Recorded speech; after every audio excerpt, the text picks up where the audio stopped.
CLG Red going to secure this one, and the great news for them as well is they don't have to reinvest at all in terms of rifles here. Every single player still standing. Oh, maybe not. Lemons gets two. What? Oh my goodness. So 2 rifles gone. That's going to be a heavy reinvestment there for CLG after, well, they could have walked into the next round with nothing. Lost. It shouldn't be too much of an issue, though. Again, T side, we're coming to the main moments of the half. They need to keep it rolling regardless, but obviously it doesn't feel great. We're trying to hunt. No. Just get collected from the player up in the rafters, swooping down like Batman. It's also in terms of momentum, right? You finally get around, you have all 5 players standing, and you think, oh, we got something going, but X13 kind of comes right back into it, gets in your head. We'll see whether they can keep it going indeed, whether CLG can continue to build. They're gaining forward presence on A ramp. You'll note that X13 is being much more passive than they typically have been. A boost up, it's being watched for. Emmy was ready for it all the way. Once again, Emmy will open up the round. She's been good at these entries for the last 2, and it's made a world of difference for CLG Red. They're going to need more. They're going to need something more. And Dalton waiting just around the crane is ready for them to trigger this trap. You've got Maxwell in the AWP, you've got Dalton close up. This could be a pretty deadly combo. It gets triggered, and Eris finds the flank. He's got the bomb as well. The bomb is right in his lap. They left it behind to secure it. It's just under a strip of cardboard. And I think he's realized it as well. They have to come back to clear this with numbers. Gonna dump utility just to make their life difficult, burn some health off, slow them on down, and whittle time off the clock with only 45 seconds left to go. CLG Red, they need to get a move on. Well, they do get a move on. Eris is going to get 1, though, and Lemons finds a second for himself. So a 3v2 here in favor of X13, and on top of it all, they've got bomb control. Lemons actually going to give it up. He throws the nade and leaves. Love it. It's a good idea, right? Because they're going to try and wonder where the heck he went, and they're wasting time because there's not much on the clock to work with. Now they're going to funnel back in towards A, but this whole time, Dalton's just been waiting. He's just been waiting. The perfect angle to hold this. They'll overlook it for the time being what it is. That'll drop the bomb once more, and while the kill comes through, it wouldn't have mattered either way. There was not enough clock to play with. Yuli falters. X13 right back into it with the momentum. Double digits found on their CT side as well, putting another dominant display on here on Vertigo.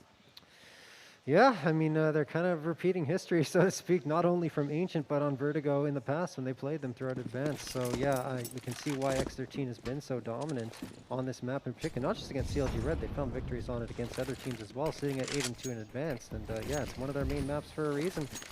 As you're going to see Scar unload a bit of utility into scaffolding. This time CLG are going to move away from that A ramp and try to go in towards B. They have 4 players lined up, ready to walk up here. The utility flies out, and there's going to be a couple of players in X13 waiting to greet them here. Flashbangs come out, and here come the Molotovs. There's going to have to move, but he moved into the perfect spot to spray down 2. Lemons gets Emmy. This is just going great. Round number 15 for X13, and Lemons, well, he gets a 3rd. Maxwell wraps the last one. They make it look easy. They do. They do. A dominant first half there for X13. A round that perhaps summarizes how effective they were throughout the half as well. I mean, you look at it for CLG Red's perspective, they had that early force buy war, but apart from that kerfuffle, once the guns actually came out, they could only take isolated rounds. They had the one round that looked convincing, but otherwise, it's really down to the wire. It was the very isolated moments. It was the random plays that managed to bring it through, and that's just not enough to build a half one. Yeah, you know, I kind of want to come back to that round where Red's dominating, right? They had the 5 players left standing. Maybe play a little more passively in that. Just stay in the heads of X13 instead of, giving them a little bit of momentum in the next round with 2 frags. I mean, I don't want to get too much into it, but still. Yeah. By that point, the half was pretty out of whack. We'll have to see how they can recover it in the second, playing on their CT side. We did see some nice pieces from the CT side on Ancient. They just didn't have enough runway to really build on. So maybe they can get going a little earlier here and really show us what they can do. But we are going to need to see it early and often because, as we saw before, there's just not going to be too many opportunities. X13 will give you no extra room, no extra cover to go with as they start to move in towards their CT side. It's just going to be smothering. Well, like a pillow pressed down. No, I don't know where you're going with this. Smothering? Smothering? No, I know, but yeah, I'm going to leave it. I'm going to leave it alone there. That's far enough. That's weird enough. We're going to see an interesting setup here from CLG Red. They got a couple of players waiting for that mid-push, which is going to come through. They have to hit their shots, and, well, Emmy hits the body instead. That gives a chance for X13 to charge on through, and they do not waste their opportunity. Lemons, the headshot on Die. Scar charges through Julie, Yuli, excuse me, and it's a 5v3. It's just falling apart here for CLG Red. Emmy does get one, yes, but it's only going to be one, and Jennifer falls after that. There's a bit of celebration, a little bit of emotion shown by the coach at the very least of X13. Everyone else still cool as a cucumber. But yeah, they're looking good. All smiles underneath those masks. Yes. All smiles. I mean, that's the reality there is they walked exactly into the setup that CLG Red was ready for, right? Yeah. That was the trap that they had set. Yeah. They had that play with Die boosted in towards mid. They had the stack on towards B. It couldn't have played out better for CLG Red, except they didn't hit the shots. They didn't manage to have the duels, and so they just got swept off the site. And unfortunately, it's going to be tough to win rounds like that. Lemons will clean up 3, squeezing all the juice out of this position, being chased, but able to get away and finish off the last with a USP. No harm, no muss, no fuss here for Lemons. And X13 march ever onwards without even the second round bye working out. I mean, it wasn't a bye. For CLG Red, they will now invest into this one for what might just be their only proper chance to make a game of this. Yeah, honestly, it is. I mean, CT set economy, you're forcing into this round. If you don't get this, you're stuck on pistols into the next one. And sure, you can make it work with the Deagle, but you're putting yourself at a disadvantageous situation right off the bat. Well, let's see what CLG can do here. Yuli's going to charge out towards A ramp and go for a little bit of aggression. Well, Dalton is doing exactly the same thing on the edge of this smoke. The question is, who will get the edge as it fades? I think Dalton just wants to hold this position and try to hide here and hope that they don't spot him out. Yuli, still waiting. Flashbang comes through. They tag her through the smoke, and I think that's going to favor X13. It does, but Emmy is there for one, maybe a second. It would really help out CLG Red's chances in this round, but I mean, I guess she's just happy to get away from that with her life. Certainly that. Certainly that air is so close up, though. Oh, do they realize how far forward he's gone? He's actually swapped positions. Over on the B site. Oh no, they're past each other. The kill's gonna come from the HVAC, but does he realize there's another? He does indeed. The comms aren't there. Goose Breeder doesn't turn around. And the kills come through. The site is taken. Numbers are evened up. But this bomb will be planted, so there's not much Dying can do about it. Despite the angle, she is exposed. The first found, the trade is there. Emmy from off the top rope. But our Mac 10 fit to finish the show. Scar once again brings through the round. And it doesn't matter at that point. It's by hook or by crook. However you do it, you just need to take the rounds, right? That's exactly what X13 have done. They're 2 away from closing out the series and moving on in their first match at Fragadelphia 15. Show. Scar once again brings through. There we go. I missed that one. Yeah. As looks like Scar again. Gonna be leading the charge. Trying to get the opening frag, and yeah, CLG Red, as mentioned, they don't win that round with all their economy invested into it. They're stuck on pistols, not to mention 2 USPSs, which are not going to help that much. But the CZ, the Eagle, P250, maybe going to make some noise. Well, Die goes down for the count. Molotov going to get thrown for Sandbags. Going to clear that one out, and so far so good for X13 until that. Emmy and Yuli get a couple. That's going to be some rifle upgrades for them, but unfortunately, they were both committed towards that A site, meaning that X13 knows they have a free and clear hit towards B, and that's exactly where they're going to cycle the bomb and find themselves a free plant, not to mention they have the advantage in terms of armor and utility. Yuli, along with Goose, I'd imagine just want to save these rifles, but that means you're playing for overtime. You need 11 rounds in a row. But yeah, okay, Goose is lining up for a flashbang, so they are going to try for this one. Yuli, coming up, time is ticking away. No these kids to work with, so they have to get those frags, and they're not going to find them. The rifle's gone, the round gone.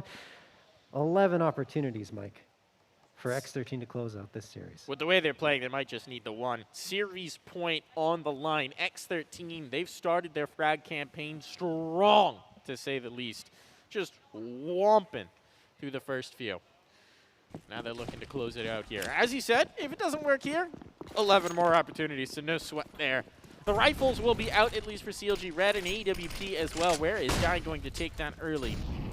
That's a mid-hold for the AWP. They're not going to mess with it around towards a ramp where we typically see Oppers play. Set a bit of a different look here for CLG Red, and chasing already. Dalton is giving them no quarter, no comfort, no space. Found the initial pick pretty much solo, bit of utility support, but he's just the fake. He's just pulling them off the site that they really want to hit, which is right over here on B. Molotov in now. Goose Breeder needs to hold the line. She'll have one, but cannot escape. Oh. The bomb will make its way in towards being planted. Jennifer and Di need to pull off a hero play, and there is still a threat on the flank, and they know it. Die misses a shot. That might be catastrophic. They cannot deal with this lurker, and the longer he stays alive, the more time it whittles off. Die finally gets that kill, but a Molotov will slow them once more. Jennifer first to back away, so they can work together in tandem, in concert. Eris, Maxwell, Lemons, this triumvirate holds the line, trying to secure this final round, to secure the map, to take the win, to move on here in the upper bracket of Frag 15. Die clearing around the HVAC, but she will be trapped and killed, dropped, ended. X13 are the winners of this series. They will move on here in the upper bracket. They take a very strong showing against CLG Red, trounce them through 2 maps, and take the first win of the stage. Yeah, very convincing wins there for X13 coming through. I mean, they were impressive from start to finish. They only had a few, actually only a couple of moments where they were challenged a little bit. It was at the beginning of Vertigo, as you mentioned, with those 4 spies going back and forth. But after that, they just charged on forward, gained the momentum, and would not let go of it for anything. They would not do. It did seem to be a situation where once they got the juice flowing, right? Once they got out from those initial 4 spies, once they got out from those initial exchanges, they just dominated. We really did see it. Obviously, some individual performances that helped lead the way. We saw that huge round from Lemons with the nade. Love to see that. Some big op play from Maxwell as well. Dalton, especially in that second half, was great at getting the initial pick, the initial frag, opening up sites. It's just a really strong performance from X13. That's going to mark them as contenders in my eyes. There's a dangerous team to watch down the stretch as we continue on in the bracket here.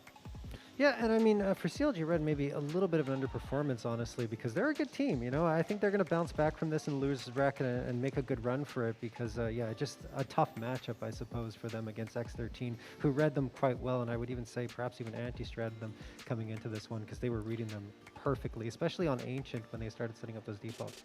Yeah, but it's definitely a possibility. I'd be curious to see, especially since they matched up so recently, but still a rough showing for CLG Red. It just didn't, to my eyes, have the consistency that they needed to really contend in that matchup. But the end result is the same. X13 move on. CLG Red will get another chance, another go-around there in the lower bracket, but now it is do or die for them.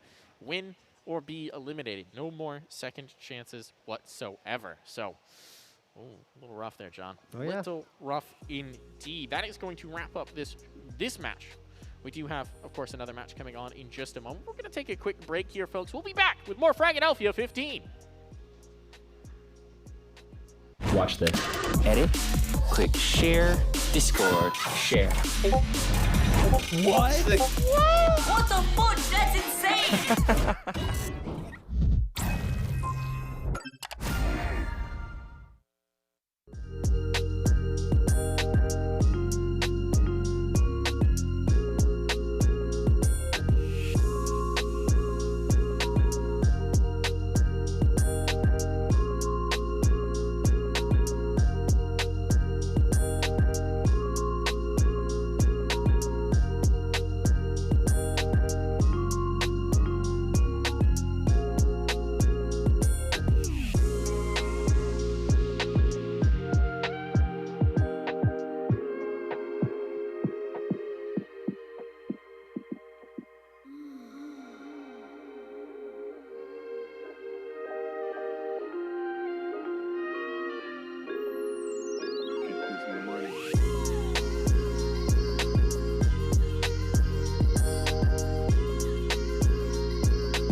Mom, there's this thing happening in Philadelphia. Like, all these cool people are going. Like, you know how much I love gaming. Like, do you think I could go? And she's like, yeah, we're going. Like, we're making a weekend trip out of it. We're going. Like, we can bring your father. Let's all go. Fragadelphia enabled like the competitive drive within some of like the smaller players in North America, because like it's the land that you can realistically just go to and play, and I think that having that kind of kept me motivated to like keep playing. As a player, Fragadelphia means a lot to me just because it's an event that I played in before I became a professional on Dignitas. As a player, I think Fragadelphia is a stepping stone to these bigger events. I think that their events are a really good platform for players to gain the experience that they need to hopefully one day become a pro. When I wanted to join Dignitas, they were looking for LAN experience. So there was actually myself and one other girl that were like competing for this spot, and I got chosen because of the LAN experience that I had at Fragadelphia. Just getting that LAN experience is seriously what won me over and got me a job as a professional player. If it wasn't for Frag, it would probably be a little bit more difficult to be where I am today, because LAN tournaments is essentially what you need to prove to everybody that you got what it takes to play in a big event. So I think getting the LAN experience kind of helped propel my career, and definitely it was like something nice to look forward to, right? Because like everyone would show up, you'd see all your friends, you'd get to play some video games, and It's nice to play with people that I went to Frag with or I've seen at Frag. It feels like we've all been through the same path together. You know, we've all had that same experience and the stepping stone that Frag was trying to elevate us towards. So it's nice to see everyone and talk to everyone that was there because of that. Fragadelphia is, for me, where it all began. As a guy who just walked into Fragadelphia 10 and asked if I could give casting a try. I'd seen an online post about it on Reddit that they would do open caster tryouts and let you on the mic, and if you didn't stink, they'd let you stick around. This is where I got my debut. When you're playing in Fragadelphia, the environment is really laid back, but it's high energy in the sense of everyone is very competitive. You know, you feel like you're playing online. Like, seriously go, because you will not regret it. You're going to meet so many amazing people that you have met online, but also the LAN ping is something that you cannot get over once you get there. I just remember sitting in like the little spectator area with my mom and dad, and my mom and dad were even like making friends with people there. And I just love Fragadelphia for being in the beginning of the journey with me.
smoke.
the best place in my books was always the Foodery.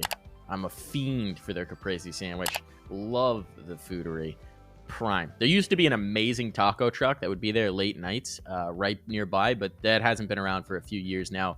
We miss it sorely. Unfortunately, that's now someone's garden, apparently. This is not a good answer. I'm sorry.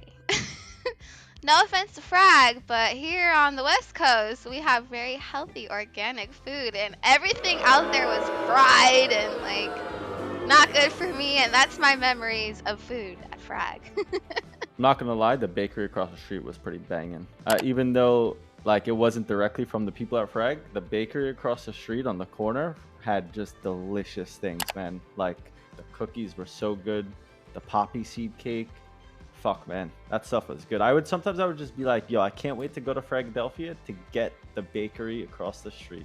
Oh, dude, we went there. I think when the one that we won, we ended up going to like a nicer, like I don't remember exactly what kind of restaurant. It was a nicer restaurant. It was like a steakhouse or something. I don't really remember what it was, but somewhere near the venue. I think it's definitely just a steakhouse. Oh my gosh, there's so many good places. Okay, the place that everybody needs to know if you ever go to a Frag in Philadelphia, it's the sandwich shop that's just like 2 blocks down the road. Not everybody knows about it. Almost everybody that I know goes to that sandwich shop, but apparently my team didn't know about it until like a year ago. So I took them there and they were like in love with it. They talk about it all the time. They're like, oh my god, we gotta go back to that sandwich shop. It's just called like the deli or something.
All right, guys, well, we're back here with our second best of 3 of the day, and it's going to be a good one. I'm forgetting the names right now, Cole. I think it's going to be, what do you got them? It's Cold Ass Riders Yes. versus NA's Finest. That's right. Yes. Thank you very much. Yeah, so NA's Finest is a mix of a bunch of premier players. I think we have Carson, Jazz Pimp, Sixy, Stamina, and the fifth one... Reality. There you go. And 3 of those players, that's Carson, Jazz Pimp, and Reality on the Choco Check roster. And they haven't yet played a match in Premier. They're still kind of waiting to get going on that side, but they're focusing more on their other matches and other tournaments, right? Yeah, so I actually got to cast a partial bit of that roster in IM Fall, and they looked pretty promising. They took on RBG in that, and they weren't able to make it fully onto the close qualifiers of that event. But what they did do is they were able to take down Third Impact in a very strong fashion. So Chuck, that roster is obviously known for its firepower, and they do have a bit of that. And on top of that, you're playing with Sixy at the moment. Yeah. That's a name you can always look forward to in a Premier, to just drop crazy amounts of kills, to play on an individual level, and then Stamina as well, leading the roster as well. So I mean, we talk about it a little bit as a bug team, but they all have like connections and one step remove. So we can look forward to some good calling and maybe some good strategy as well with Stamina as the IGL of that roster. Oh, yeah, absolutely. He's been good throughout his tenure, I would say, in Advanced. And then, of course, coming to Premier, he's kind of carried over there in a very effective way. But then we're looking over at the Cold Ass Riders, known as the coldest riders in Premier. They've been censored in Premier, but not for Fragadelphia. They're still the cold ass riders. And honestly, they had an interesting start. They beat Third Impact, I think it was, or am I... I might Verum be and confusing. Premier. Verum, sorry, yeah, you're right. They beat Verum in Premier. They got off to a rocky start. In fact, had a couple losses. I'm confusing them and Arrows, who we'll probably get Yeah. to later on today. But yeah, no, they managed to win against Verum, but they had losses against Extra Salt, and everyone's really losing to Extra Salt. That's nothing really that crazy. But you know, they haven't really been able to get off their feet and find their rhythm, and that's really the challenge once you get to Premier. Is trying to find a way to string those wins together and just stay in Premier. That's the number one thing. But we're going to check out the bracket here to see how things are progressing at Fragadelphia 15. So let's take a look, Cole.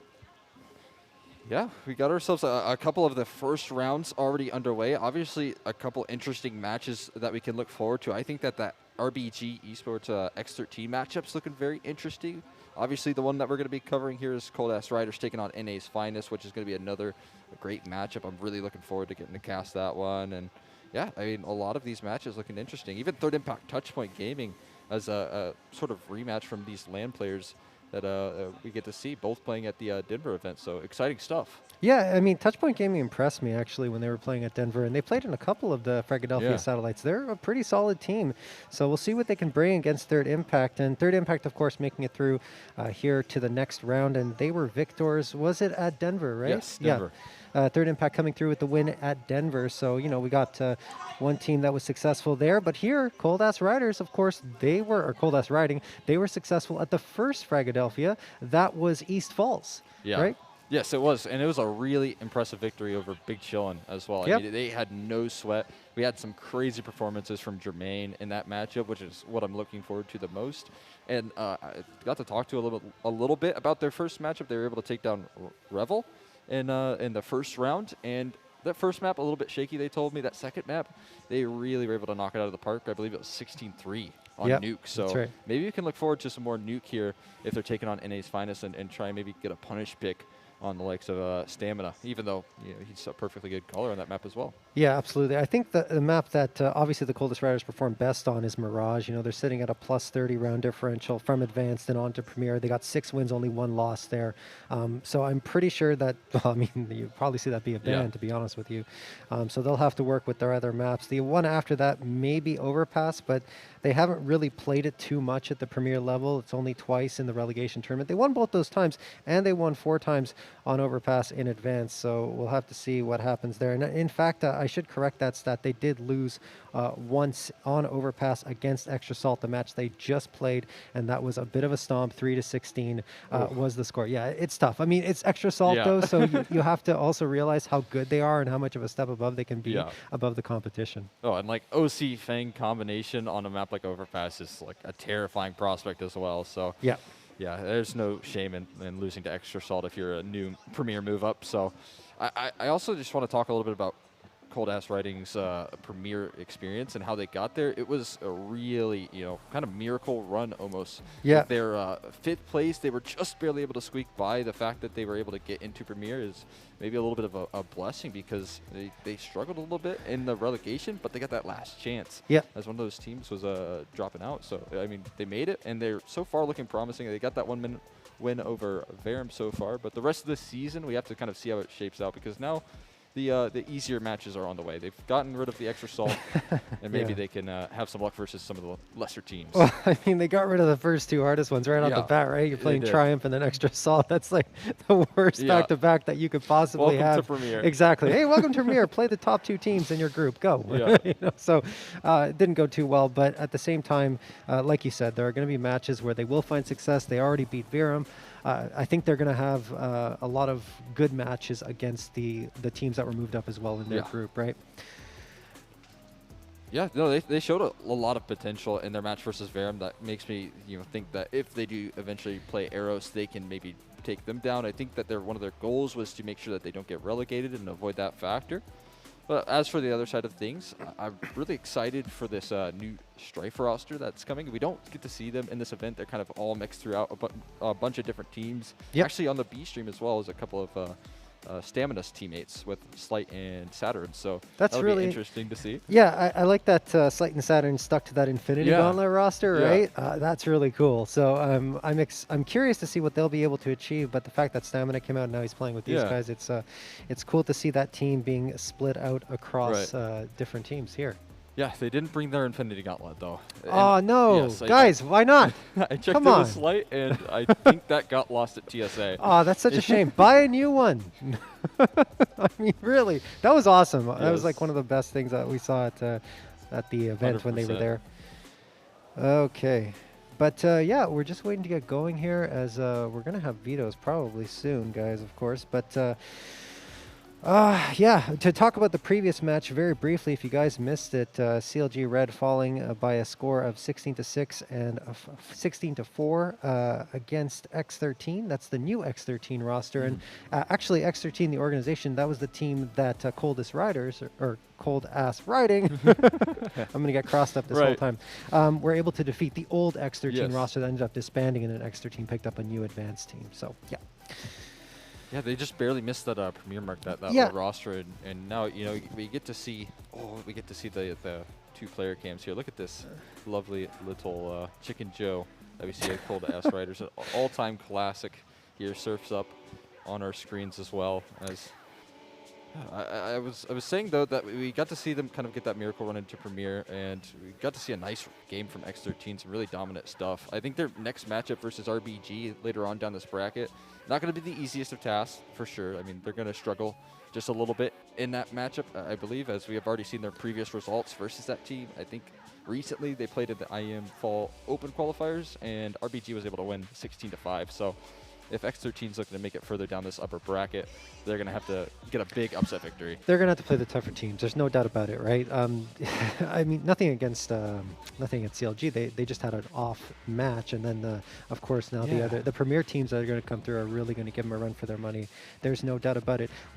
I'd say there's one disappointment for me here is that we don't get the fire breathing rubber duckies, which was my favorite name. Yeah, Drew the Shrew on that team and is going to be playing with Levitate this time, and they ended up going with the Levitate name instead of fire breathing rubber duckies, which is my greatest disappointment. But